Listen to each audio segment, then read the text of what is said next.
Que el Señor les bendiga a todos en esta hora. Quiero compartir con todos ustedes una hermosa enseñanza que le he titulado Cuidado con el falso espiritismo. Voy a basar esta enseñanza en la primera carta del apóstol Juan en el capítulo 4, versículo 1.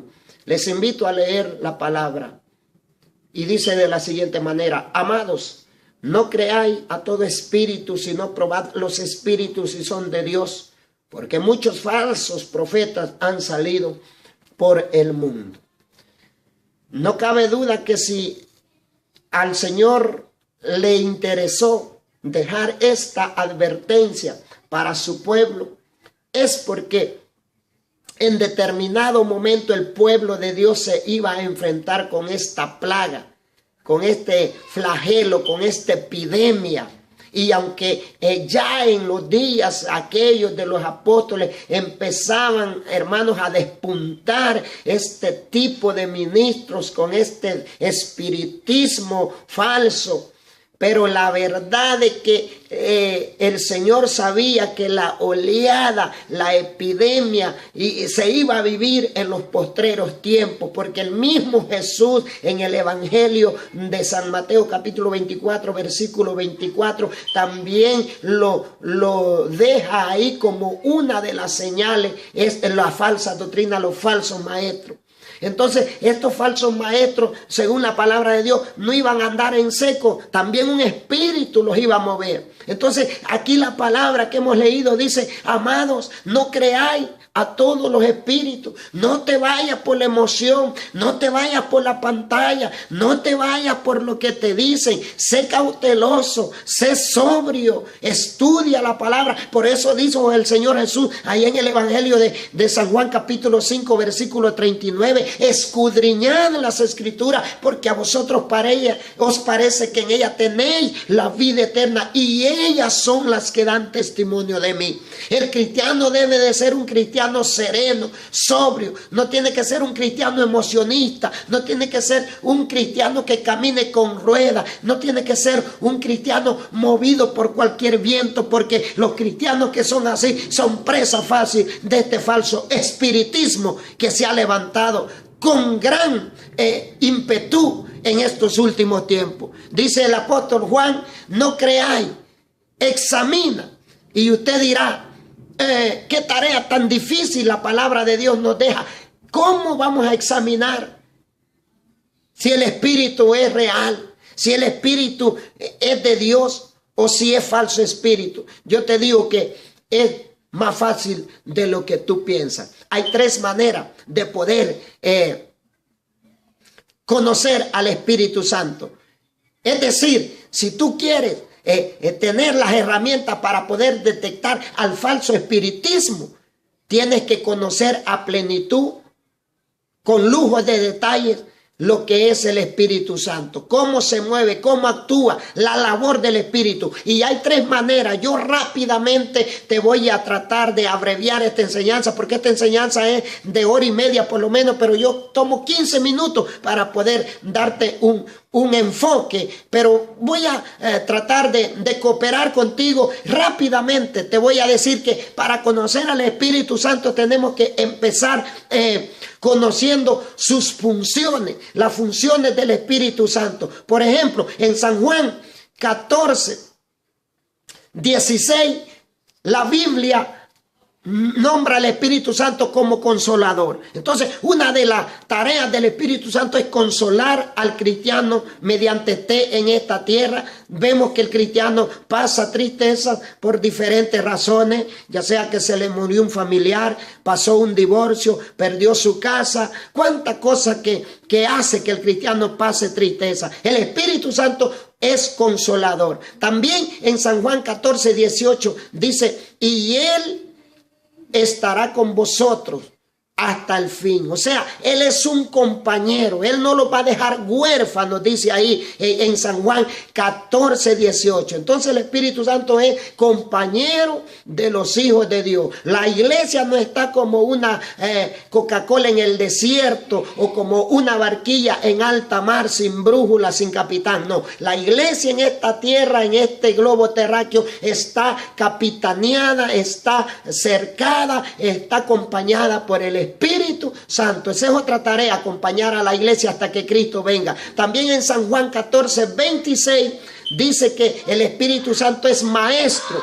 Él dice, os enseñará las cosas. Entonces, una de las funciones del Espíritu Santo también es maestría, enseñar al cristiano las cosas, con lujo de detalle, la palabra del Señor. También en San Juan 16:8 también dice que el Espíritu Santo tiene una tarea de convencer al ser humano. Entonces, cuando el ser humano viene rendido a los pies de Cristo, no fue por lo bonito que habló el orador, el conferencista, el evangelista.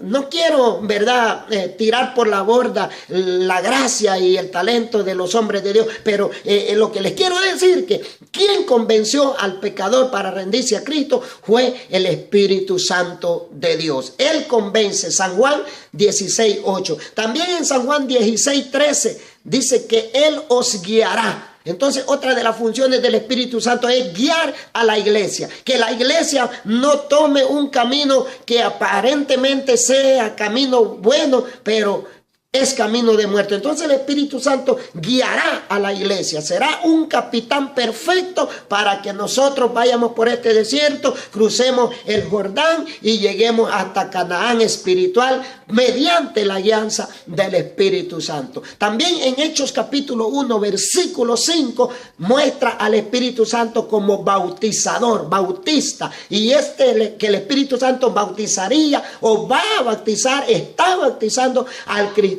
con juego. El Espíritu Santo es el que bautiza con juego. Los bautistas, los ministros, bautizamos en agua, pero el Espíritu es bautista en juego. El Espíritu Santo es que saca de la mediocridad, de la frialdad, del conformismo al cristiano, porque el cristiano sin espíritu, sin el bautismo del Espíritu Santo es un cristiano marrullero, es un cristiano que hay que andarlo apuntalando, es un cristiano seco, un cristiano que va a dormir al culto, es un cristiano que no gana ni un alma, es un cristiano que nada le alegra. Pero cuando el Espíritu Santo bautiza al cristiano, ese cristiano da un giro de 100%, es una transformación completa. Ya el cristiano con el bautismo del Espíritu Santo está presente, es el primero en estar ahí para lo que se le necesite. Entonces también en Hechos capítulo 1 versículo 8, otra de las funciones es otorgarle poder, autoridad de una manera grande al cristiano para que vaya y lleve la evangelización del evangelio de Cristo a las naciones, a la colonia, al barrio, al necesitado de ser salvo. El Espíritu Santo llena de poder al cristiano. Esas son las funciones del Espíritu Santo. Otra manera de conocer al Espíritu Santo es mediante los dones.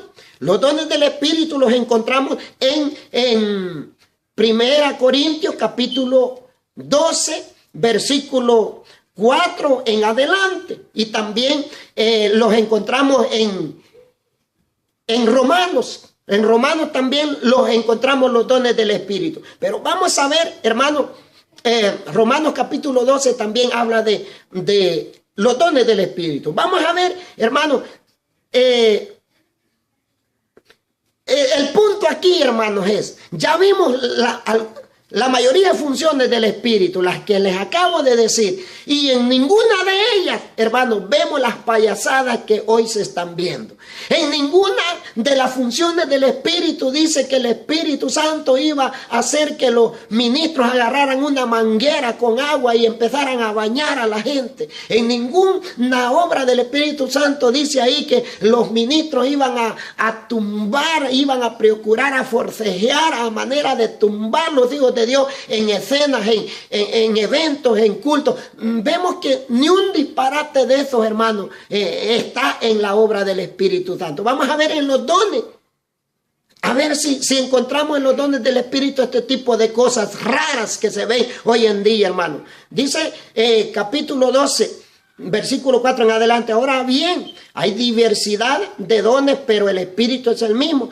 Hay diversidad de ministerios, pero el Señor es el mismo. Y hay diversidad de operaciones, pero Dios, que hace todas las cosas en todo, es el mismo. Pero cada uno le es dada la manifestación del Espíritu para provecho, porque a este le es dada por el Espíritu palabra de sabiduría, a otro palabra de ciencia según el mismo Espíritu, a otro fe por el mismo Espíritu, a otro dones de sanidades por el mismo Espíritu, a otro el hacer milagros, a otro profecía, a otro discernimiento de espíritu, a otro diversos géneros de lengua, a otro interpretación de lengua. Pero todas estas cosas las hace uno, y el Espíritu, repartiendo a cada uno en particular como Él quiere, porque así como el cuerpo es uno y tiene muchos miembros, pero todos son miembros del cuerpo, siendo muchos,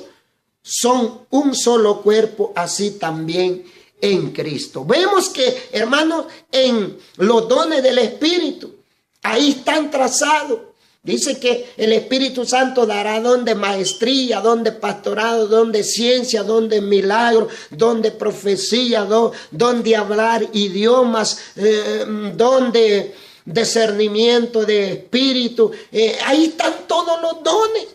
Pero vemos, hermanos, que estas cosas raras, estas cosas, hermanos, desordenadas, vemos que no aparecen en los dones del Espíritu. Y vamos a ver, hermanos, el tercer punto: cómo puede la iglesia, el cristiano, conocer el Espíritu Santo. Es mediante los frutos del Espíritu que encontramos en Gálatas capítulo 5, versículo 22 y 23. Mas el fruto del Espíritu es amor, gozo, paz, paciencia, benignidad, bondad, fe, mansedumbre, templanza. Contra tales cosas no hay ley. Vemos, amados hermanos, que el Espíritu Santo da los dones. El punto 2, que los dones se los da el Espíritu Santo a alguien para bendecir a la iglesia. Quiero dejar claro que el que recibe un don no es para beneficio del mismo, sino para beneficio del semejante, de la iglesia. Pero los frutos del Espíritu, que es la tercera forma como conocer al Espíritu Santo, los produce el Espíritu ya en el cristiano, para mostrar al mundo la obra convertidora que Dios hace mediante el Espíritu Santo. El Espíritu Santo da los frutos. Aquel borracho, hoy en vez de fructificar borracheras de la carne, hoy fructifica alabanza, fructifica paciencia, fructifica mansedumbre. Aquella prostituta, aquella mujer marqueada, hoy el Espíritu Santo la cambia a una persona según la creación espiritual. Vemos, amados hermanos, que esas son las tres maneras de poder conocer al Espíritu Santo. Entonces, hermanos, este tipo de ministros, este tipo de gente, amados hermanos, que pretenden, hermanos, estar llenos del Espíritu Santo cuando andan vacíos, entonces empiezan a hacer teatro, empiezan a hacer payasadas, tratando la manera de demostrarse al mundo que ellos tienen poder haciendo tales cosas. Pero tú, hermano, sé cuidadoso. Sé, amado hermano, escudriñador de la Escritura. ¿Sabes de dónde vienen esas payasadas, esos teatros de este tipo de hombres? Si tú lees Apocalipsis capítulo 16, versículo 13 y versículo 14, ahí vas a ver que el siervo Juan, allá en la isla de Patmos, cuando le fue revelado el Apocalipsis, una de las profecías dice que vio salir de la boca del dragón un espíritu a manera de rana, y de la boca, dice, del falso profeta vio salir otro espíritu a manera de rana, y de la boca, dice, de la bestia salió otro espíritu a manera de rana, componiendo un trío de espíritus, dice, a manera de rana, que salieron con una misión por el mundo entero de poder engañar a la humanidad. Y dice que el dragón les otorgó un poder para que, si fuese posible, hacer milagros a fin de engañar al mundo entero. Quisieran milagros. Entonces, hermano, ese espiritismo falso hace algunas cosas para poder enredar y sacar a muchos de la fe y guiarlo a un espiritismo, amados hermanos, que no es el Espíritu Santo de Dios. El Espíritu de Dios es ordenado. El Espíritu de Dios, hermano, la iglesia que tiene la unción del Espíritu no necesita, hermano, hacer desorden, no necesita quebrar bancas, no necesita tumbar gente. El ungido de Dios, el que ha sido perdonado y libertado, no necesita caer al suelo. Los que caían al piso eran los endemoniados cuando el demonio los sacudía. Cuídate, hermano. El Espíritu de Dios es ordenado y te va a hacer que hagas cosas que edifiquen, y no es un espíritu de confusión, sino de orden. Dios te bendiga grandemente, es mi mayor deseo. Amén.